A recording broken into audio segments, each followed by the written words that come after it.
परवा एक आजी घरी आल्या होत्या. आजींसोबत बराच वेळ गप्पा झाल्या. आजी निघत असताना मी त्यांना वाकून नमस्कार केला.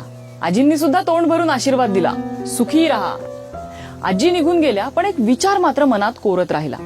आपल्याकडे सुखाला एवढं का बरं महत्व देण्यात आलंय? सुख मिळालं म्हणजे आनंद मिळतोच का? आता तुम्ही कदाचित म्हणाल, सुख काय आणि आनंद काय, असा काय फरक असतो त्यामध्ये? एक घटना सांगते. मी आणि ऋषभ दुपारच्या टळटळीत उन्हात एका कामासाठी बाहेर पडलो होतो. मुंबईच्या ट्रॅफिक जॅमने अगदी पूर्वजन्मीचा सूड उगवावा तशी वाट अडवली होतीच. वाटेत गाडी एका सिग्नलला थांबली. सहज लक्ष बाजूच्या फुटपाथकडे गेलं. रस्त्यावर भीक मागणारी 3-4 मुलं एका कुत्र्याच्या पिल्लासोबत खेळत होती. अंगावर अजागळ आणि घाण झालेले कपडे, खपाटीला गेलेलं पोट आणि धुळीनं माखलेला चेहरा. दारिद्र्य त्या मुलांच्या शरीराच्या अगदी इंचावरती नांदत होतं. मात्र दारिद्र्याला थारा नव्हता तो त्या मुलांच्या चेहऱ्यावर. ते कुत्र्याचं पिल्लू उड्या मारत होतं आणि त्याच्या प्रत्येक उडीसरशी अगदी विलक्षण भाव त्या मुलांच्या डोळ्यातून ओसंडून वाहत होते.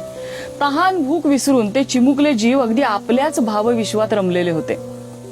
त्या क्षणाला ना त्यांना जगाची पर्वा होती, ना जगाला त्यांची. म्हटलं तर काय सुख होतं त्या मुलांच्या आयुष्यात? काहीच नाही. पण तरीही त्या मुलांच्या चेहऱ्यावर दुःख नव्हतं. ती खिदळत होती. दुसरीकडे आमच्याकडे एसी गाडी होती, खिशात पैसे होते, अंगावर चांगले कपडे होते. पण आम्ही ट्रॅफिक जॅमला कोसत बसलो होतो. त्यामुळे सुख असून सुद्धा आम्ही कोत्या मनाने आनंदाचं दार आमच्यासाठी बंद करून टाकलं होतं. फरक समजून घ्यायला हवा.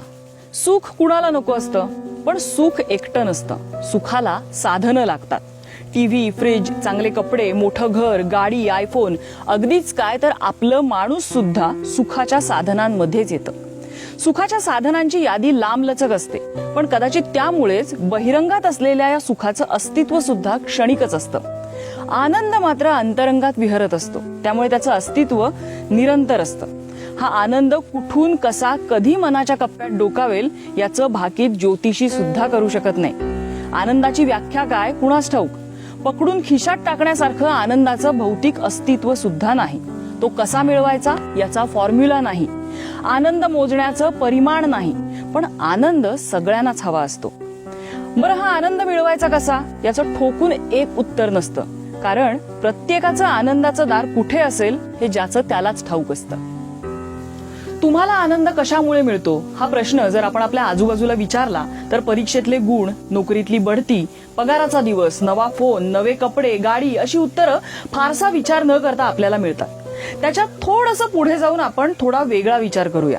दिवसभराच्या धावपळीनंतर आपण थकून झोपलेलो असतो. अशात आईचा लोण्यासारखा हात डोक्यावरनं फिरतो, तिथे आनंद असतो.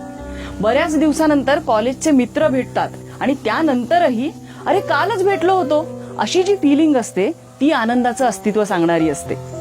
तिला मनवण्याच्या सगळ्या आशा तुम्ही सोडलेल्या असताना अचानक समोर येऊन ती तुम्हाला कॉफीला निमंत्रित करते. आनंदी आनंदगडे. चाळीत राहा किंवा ड्युप्लेक्स मध्ये, पण नवऱ्याने आठवणीने आणलेल्या गजऱ्याचा सुगंध आनंददायीच असतो.